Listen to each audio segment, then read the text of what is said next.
Whenever we look around ourselves, we see another one of us. The scenery around, outside our windows, all the people running around the busy streets and going on with their lives. It just feels so familiar to us. We don't even shy away from calling ourselves the most dominant species on the planet.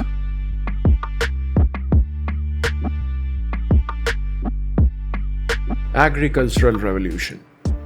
When you think about it, it may seem like one of the greatest achievements we humans have collectively made in the last, very short time actually.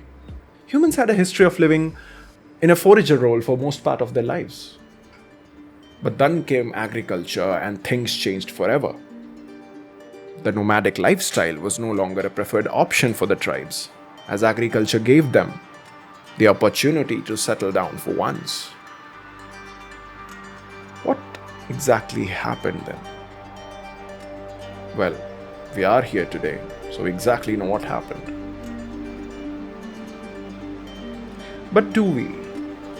Really?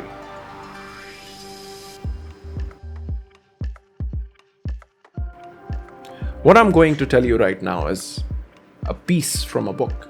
I'm quoting the writer Yuval Noah Harari, who has written this incredible piece of work, Sapiens. I totally recommend this book to everyone out there. Just go ahead and read it if you want. So, in this book, he speaks. Rather than heralding a new era of easy living, the agricultural revolution left farmers with generally lives more difficult and less satisfying than those of foragers. Hunter-gatherers spend their time in more stimulating and varied ways, and were less in danger of starvation and disease. I mean, look at us right now. The agricultural revolution did enlarge the food at the disposal of human beings. It didn't translate into a better diet or a life with more leisure. Rather, it translated into population explosions and pampered elites. The average farmer worked harder than the average forager and ate worse in return. That's something to think about. The agricultural revolution was history's biggest fraud. Well, if there was a fraud, there has to be a fraudster, right? Think about it. It wasn't one, it were many, but one stood on top of it, all of it. Think for a moment about the agricultural revolution from the viewpoint of wheat. 10,000 years ago, wheat was just a wild grass, one of many confined to a small range in the Middle East. Suddenly, within just a few short millennia, it was growing all over the world. According to the basic evolutionary criteria of survival and reproduction, wheat has become one of the most successful plants in the history of the planet. In areas such as the Great Plains of North America, where not a single wheat stalk grew 10,000 years ago, you can today walk for hundreds upon hundreds of miles without encountering any other plant.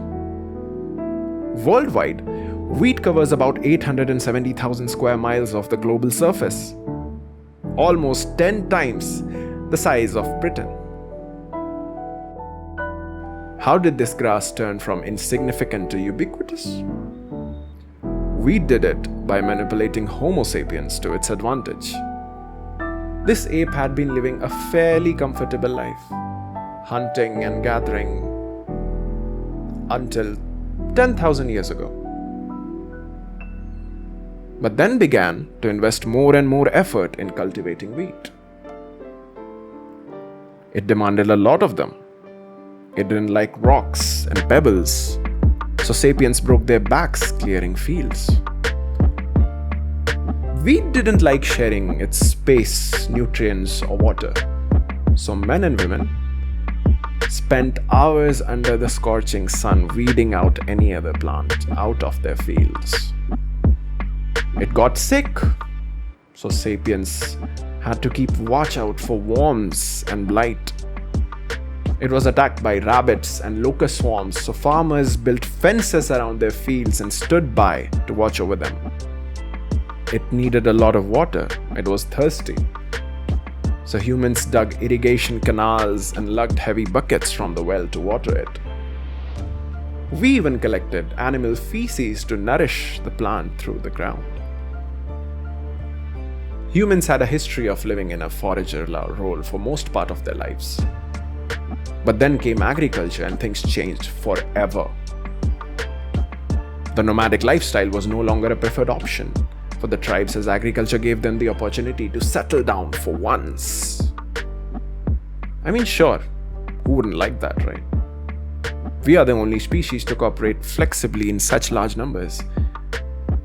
And as the writer of the book, Yuval, says himself, if you pit one chimpanzee against a human, the chimpanzee is most likely to survive, almost in a better way than the human ever can. But if you pit 1,000 against 1,000, well, that's a completely different story. The real difference between humans and all other animals is not on the individual level, it's on the collective level. Humans control the planet because they are the only animals that can cooperate both flexibly and in very large numbers. We as a species have dominated this planet, changed it. Be it the New York City or the Tokyo City. Anywhere you go, everywhere you go, you just see. We have transformed the entire planet.